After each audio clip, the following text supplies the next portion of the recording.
Dear Dean, faculty, dear graduates,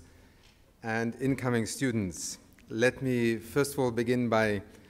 thanking you, Dean, for having invited me once more to come back to the Hertie School of Governance, and particularly to be part of what I think is the nicest day in the year. One,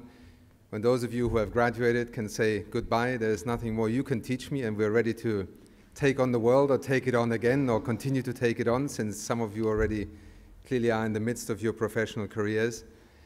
And to those of you who arrive here today full of expectation, anticipation, and the kind of inkling that you are in a very special place, I want to congratulate, first of all, you, Dean, on staying with this wonderful project called the Hertie School of Governance, and also to congratulate the school itself on its 10th anniversary. I had hoped to be with you in May. I couldn't make it then, so this is for me also a privilege to return to the Hertie School of Governance today, because I have been from its early days a great believer in the idea that here in the heart of Europe, in also a city and a capital like Berlin, that notion of a global public policy school is something we urgently need. And I think, as always, what has marked this school from the beginning is that it was not just a school that catered to a German market or a German audience, but rather began from the beginning with the notion of international presence, international participation as part of its DNA. I think the fact that you are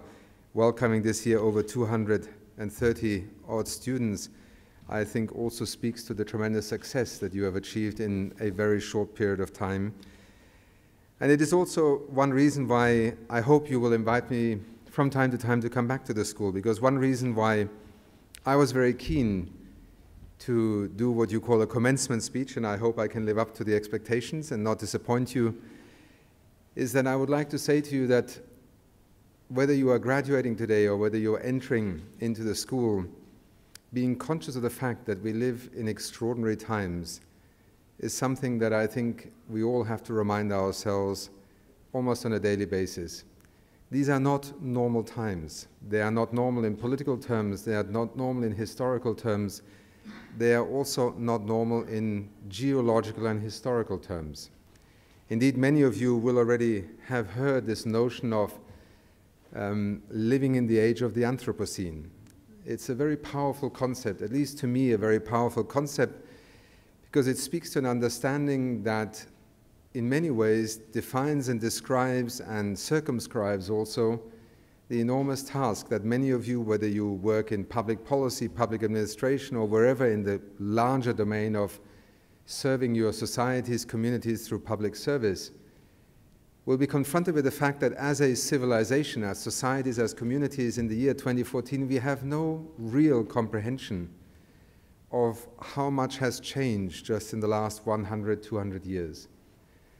Living in the age of the Anthropocene may sound to some a very abstract concept, but what it really helps us to understand is that the place of human beings on this planet, the role that we today assume in what happens on this planet, even in evolutionary terms, never mind in terms of sustainability terms, in terms of daily conflicts or in economic progress terms, is so fundamentally different from anything that has ever happened before, that it will define, I think, the way that we also interpret our commitment to understanding this transformational challenge. We live in a time where, as a human species, we have managed in less than 100 to 200 years to evolve from a part of what was planet Earth with all its life on it to becoming a dominant species. Humanity today has succeeded, sometimes in less than half a century, to begin to affect the fundamental life support systems on our planet. Changes in the atmosphere, the ozone hole, CO2 emissions, global warming, but also the loss of many of the ecological assets on our planet. Just in the last 100 years, we have lost 50% of the world's wetlands. Now, to some, they simply were wetlands, places that we could not grow crops on, places in which mosquitoes bred, often out of ignorance, because we never understood the vital biological, hydrological functions that wetlands play in our ability to actually exist as human beings. We have also managed to destroy vast amounts of natural capital as we often refer to it today, the ecological assets that allow us to live in healthy environments, or that indeed allow us to have access to water, clean air, and many of the other things that nature provides and that in our economic system are simply taken for granted. Indeed, their economic valuation to this day remains largely one of zero. They are free commodities of nature, and in part that free notion of zero value in our economic system also explains why for so long we have, partly out of not understanding how vital they were, and secondly, because in our economic system, if you basically don't have a value attached, you are essentially of no value, and therefore consuming you, destroying you, is of no consequence in systems of national accounting or in terms of a balance sheet that we apply to different sectors and different parts of our economic system. But even things like our world oceans, things that we often refer to as the global commons, have faced an onslaught that even 50 or 70 years ago would have been unimaginable. We are today confronted with a reality where many of the fish stocks in our world's oceans are at either maximum offtake point or indeed collapsing, diminishing. And this is against the backdrop of also increasing food insecurity, a reality which should be extremely disturbing to all of us, namely that at a time when the statisticians in the world's food markets and projections in terms of population growth and consumption patterns tell us that somewhere between now and 2050, we have to increase agricultural production by somewhere between 50 to 80%. What you are not hearing and what we are not being confronted with is that this is an equation that mathematically is impossible to meet if you assume that we do not change the way our agricultural production economy functions. Because the harsh truth is that as we talk about increasing production through the model of intensification, it is a fact that every year we already have a net loss of arable land on this planet through soil degradation and many of the factors associated with the production systems we have today. Even more bizarre is the phenomenon that in a world that often talks about food insecurity and the prospect of having to grow more, that 30 to 40% of everything we grow on this planet every year is actually never consumed. Much of it is either lost somewhere between the point of harvest and marketplace, or is literally wasted in the waste bins of restaurants, supermarkets, our own disposal systems at home. These are some of the contradictions that define this notion of why we have to comprehend that living in this particular moment in history is something that is not just the same as 100 years ago, 50 years ago. We are transforming this planet. We have developed a capacity, an ingenuity, and also an extraordinary global momentum that has given us extraordinary progress, technology, information society, all the things that we associate with the 20th century and, in a sense, with the outlook for the 21st century, are tremendously compelling, exciting, enticing opportunities. In a world of 7 billion people, and in 40 years' time, probably around 9 to 10 billion people, one thing, however, is extremely disconcerting, and that is the realization that unless we reinvent our economies and also the way that we as citizens, as consumers and producers, will act in the coming years and therefore manage to, if you want, decouple the further growth in prosperity, incomes, wealth, access to technology from the footprint that we are imposing on our planet, unless we can achieve that decoupling, that delinking, then we will face a series of scenarios that probably many of you are familiar with in general terms. Climate change, perhaps one of the most prominent ones, and in its dramatic nature of influencing our thinking, perhaps the most extraordinary illustration of how environmental change phenomena are beginning to redefine the way we look at the future of the development of our societies, our economies, and indeed of planet Earth as a global community. The reason why I take this slight detour is that as you prepare to work in the field of public policy, public administration, I believe that that notion of living in the age of the Anthropocene puts an extraordinary responsibility but also opportunity before you. We need to, as I said before, reinvent our societies. We need to reinvent our economies. We literally have to reinvent our energy systems, our food production systems, our urban development and infrastructure systems, and indeed also the way that we are able to reconceive of an economy that is extraordinarily natural resource dependent, but is increasingly going to be confronted by resource scarcity, or at least resource pricing, that demands a great deal of rethinking and reinvention. If you take for a moment the example of global warming and climate change,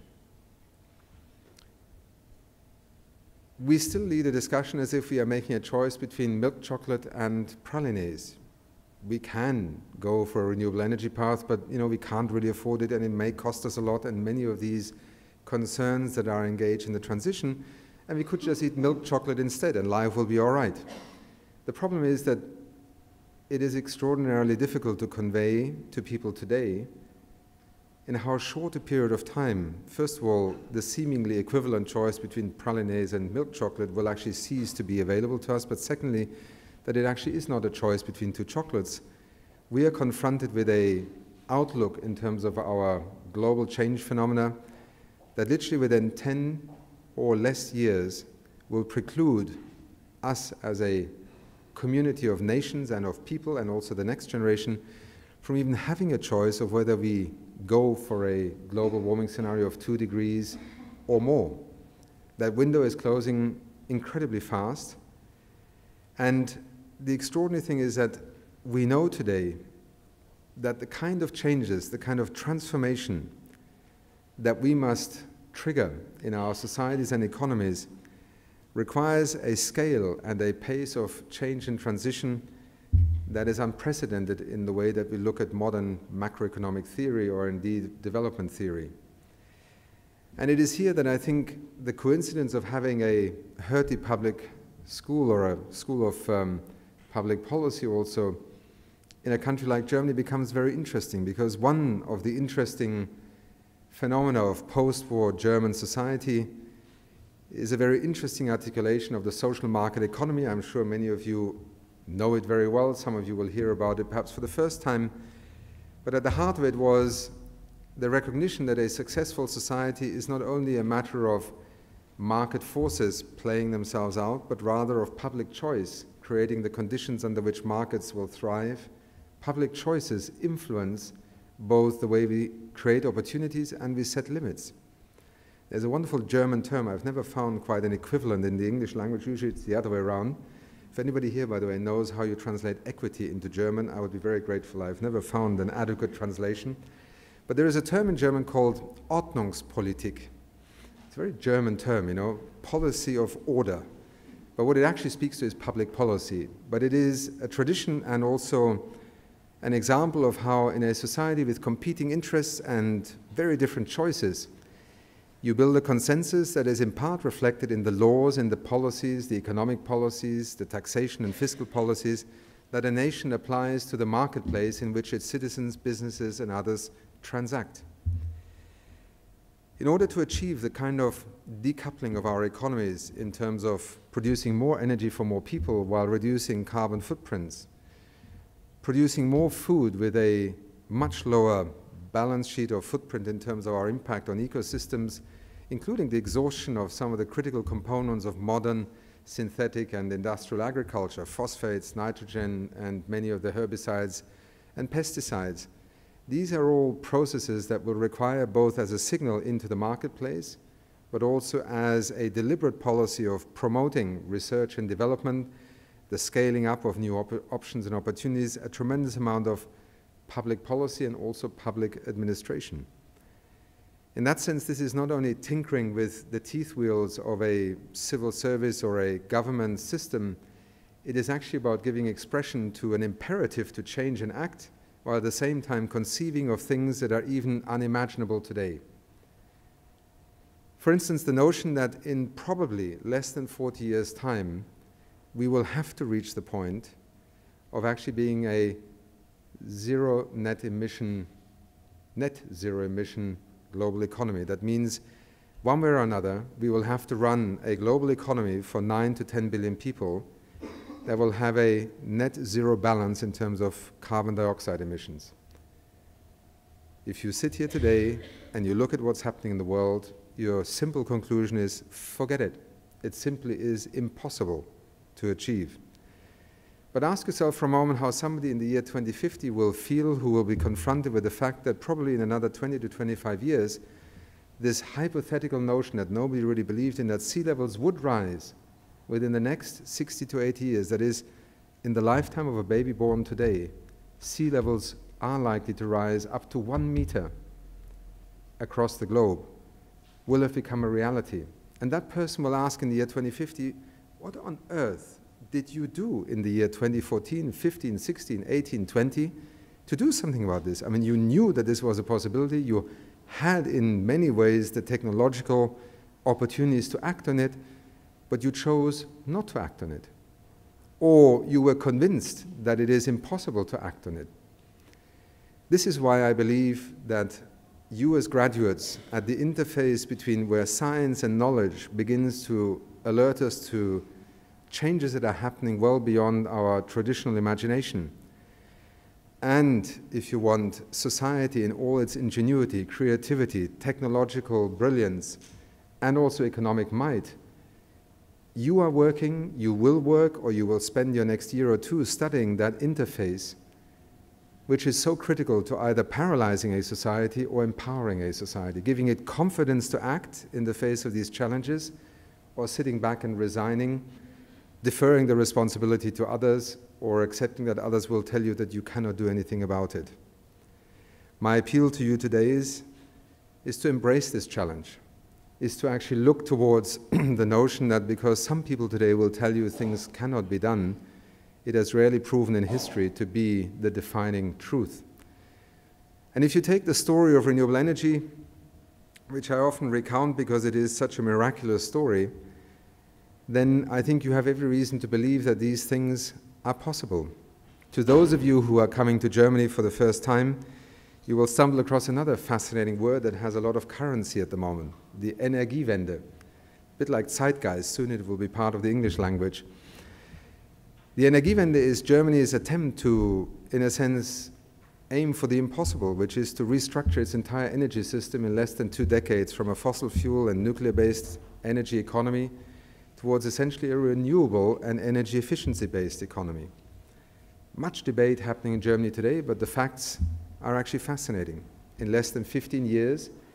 having transitioned towards an economy where close to 27% of its electricity is today generated by wind and photovoltaic energy sources, where energy is being sold into the European grid at record levels, so Germany a net exporter, and also at prices that were unthinkable just a few years ago. Now, in that fascinating and complex experiment of how do you trigger new technologies, new markets, how do you use fiscal policy instruments and the feed-in tariff instrument in order to scale up such an effort, we have been challenged as a society, as a government, but also as an industry, both in terms of those who are the traditional energy service providers and the new entrants into the market. But it is a fascinating example, and I urge you to study it beyond the headlines that you will read, because many of the headlines are oversimplifying in both directions and sometimes deliberately misleading. And if you're interested in public policy, and if you're interested in the role of public policy not as an administrative act alone, but rather as an enabling act in a essentially market-based economy and system that in turn is embedded in a global economy, then that story is a fascinating one to study, both in terms of the role of public policy, the role of government, and also the opportunity to truly work on a transformative agenda. Transformation is going to be at the heart not only of addressing some of these phenomena that I have described. Transformation will also define the competitiveness, the viability, and the success of societies and economies in the years to come. And sometimes we underestimate how quickly things can change. Just about 8 years ago, when the market for photovoltaics was beginning to grow very rapidly, Europe and North America provided over 75% of all photovoltaic panels that were sold into the global economy. Just 8 years later, and this is a report that we produced in the context of our work on the green economy and greening the world's economy, the relationship has been turned exactly upside down, and most of those were sold also into the global marketplace, including developing countries. In the year 2013, when we revisited this phenomenon, we actually found the exact opposite. 75% of a massively expanded global market for photovoltaic panels is today being supplied out of the global south, and is an example of how quickly technology can migrate and how important also a nation such as China has become as a manufacturer and producer of that technology. As a result of a very deliberate policy, namely to invest in photovoltaic and solar technologies from a domestic market perspective, but also from a, at that time, probably seemingly not very big, but increasingly large global marketplace. We need to look at some of these transformations that are happening today from multiple perspectives. Small countries, large countries, developing nations, emerging economies, industrialized countries. They are not the same. Their conditions, their opportunities, their constraints vary enormously, and it is one of the tasks that we in the United Nations have every day to try and help a community of nations to understand that you don't judge another's action simply by what they are doing, but also by their ability to do, by what we can do to strengthen their ability to act. And if you take things such as global trade negotiations, global climate change negotiations, then also by the ability of a global economy to work in part in mutual support to each other. This is at the heart of also understanding that global public policy today is, yes, in part about defining the role of one's own nation state or a European Union in the global community of nations, in the global economy, but it is also about defining what it is that will actually unify us rather than divide us. Because much of our international policy and public policy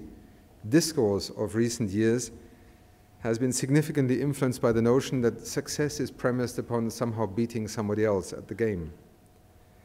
And that is, in the short term, a very attractive notion, but in the long term, not a recipe for success. Many of the problems we face today are no longer issues where, outdoing your neighboring country or your neighbor, so to speak, is the best recipe for success. If you take an issue such as food security, we live today in an age where literally a drought in Australia or some blight maybe in Kazakhstan can influence the global marketplace for food pricing so fundamentally that on the basis of also an amplification through speculation, millions of people the next day in another part of the world will be priced out of their basic food supplies. This is how intricately we are connected. I've just arrived yesterday from Samoa, where the United Nations convened a summit for small island developing states. There are actually 52 of them. Some of them only 10,000, 15,000 people. Others 100, 150,000 people. It was fascinating to listen to the leaders and to the communities at this summit when they spoke about the phenomenon that some of them will literally have to leave their territory and cease to exist as nation states within a century because of sea level rise. And to be able to comprehend and explain also how does a global community rationalize the fact that consumption behavior 5,000, 10,000 miles away will determine the existential fate of a community that doesn't even know much about that other part of the world. These are just two examples of how connected we are today, and that therefore the notion of public policy is not just something that has a tremendous responsibility, and therefore the domain within which public policy, administration, and also the shaping of our economies takes place goes well beyond the national domain. It is increasingly a global challenge. And for those of you who have come, I'm sure, to the Hertie School here over the past year or have now arrived to spend your time here, I think you have chosen a very good place in which to confront some of these extraordinary challenges and opportunities, but also interesting solutions that are emerging across the globe today. I want to end by just taking you into one more domain which is also critical to understanding how public policy becomes actionable. If you look at many of the challenges that we in the United Nations Environment Programme would today describe under a heading of a transition towards a green economy, a less wasteful, a more resource efficient, a more sustainable economy, then one of the things that we have realized is that however powerful governments are, however enormous public budgets may sound, neither in industrialized countries nor in developing economies are public budgets going to be sufficient to leverage the kind of investments that we will have to mobilize literally in the next 2 to 3 decades in order to make these transitions in all these different sectors of our economy happen. Understanding also how public policy and the legislative and executive impact on economic actors manifests itself is something we all have to spend a lot more time in understanding and comprehending. Financial and capital markets have in recent years almost turned the relationship with society upside down. The notion that we are prisoners, captive to a financial economy, that if you don't obey its rules or its laws of gravity, financial gravity, will simply expel you from its stock exchanges or its market ratings, is a very dangerous moment in history. It is also fascinating to go a little bit deeper and understand that actually financial and capital markets may operate on a certain set of assumptions and criteria, but they are neither religious nor rooted in physical laws, nor even in a particular ideology. Financial and capital markets are exactly that. They are places where people will transact money that they have into things from which they can derive a return. Simple investment logic. Our ability to recapture that sense that actually societies do have an influence over their financial and capital markets, that regulatory systems are not a contradiction to efficient market functioning, is a debate that in every governance context you will all confront. One of the interesting and fascinating questions is, how do we actually shape the ability of markets to align themselves better with social and developmental objectives, and particularly in this case financial markets? One of the studies that we are currently undertaking, and I would urge you, if you have a moment, to look on our website perhaps, because you will find it an interesting subject to follow, is an inquiry, as we have called it, into the design of sustainable financial systems, in which we are studying how in fact financial and capital market regulatory systems are either inadvertently or perhaps more deliberately preventing the kind of financial investment scale-up that we require into many of the sectors, be they in terms of greater resource-efficient technologies, transition to renewable energies, more sustainable public transport systems, etc. How these are either being encouraged or discouraged by the current financial and regulatory systems we have. Basel III, for example, something that many of you may not deal with directly, but that defines a lot of the way that the banking world deals with risk, actually has some very interesting perverse disincentives built into it. Central banks, financial regulatory authorities can actually do a lot more to enable financial markets to find the issuing of green bonds, investments into certain so-called riskier technology frontiers much more attractive. And therefore, I also urge you that as you look at the work and the studies that you undertake, whether it be in the field of energy and infrastructure, and congratulations to the appointment here at the school, I think we need to link that understanding that governments can only legislate, regulate, and incentivize up to a point.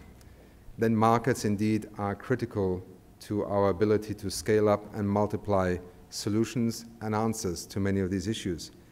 How we direct, how we incentivize, how we point those markets in the right direction is not always a matter of only public policy or regulatory regimes, but more often than not,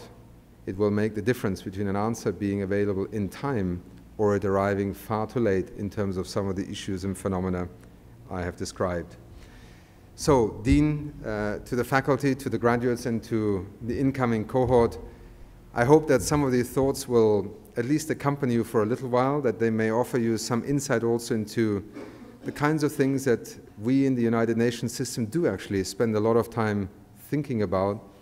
trying to develop responses, and assuming a responsibility that very few are willing to assume today, namely a responsibility not just for ourselves, me, myself, my business, my country, but rather a responsibility for a community of nations which is getting more unequal, more stressed, less able to resolve conflicts, more confronted by seemingly unsolvable challenges in terms of development, peacekeeping, terrorism, and security, and very often devoid of a sense that actually by joining forces, by constantly rekindling the spirit that collectively and together we are more likely to be able to solve these answers, we will actually succeed in the 21st century to reach a point where, for instance, I would argue 50 years from now, our energy debates will seem almost comical because we will live in an age where actually access to energy will no longer be a constraint to our societies or our economies. Because if technology and the way we develop these systems will succeed,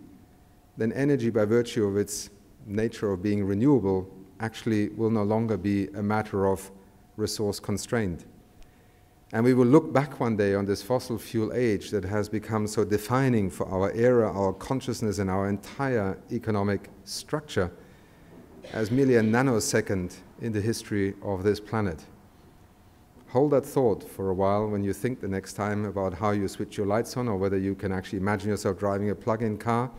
or whatever else you may be confronted with when people tell you it can't be done. We in the United Nations, strange as it may seem sometimes to you, are actually at the forefront of keeping a vision about the future alive that sometimes in the daily and competing notions of interests and nations is lost to the world. Good luck to you, and good luck particularly to those of you who are stepping back into your institutions. May you take all that you have learned here and turn it into reality. Thank you.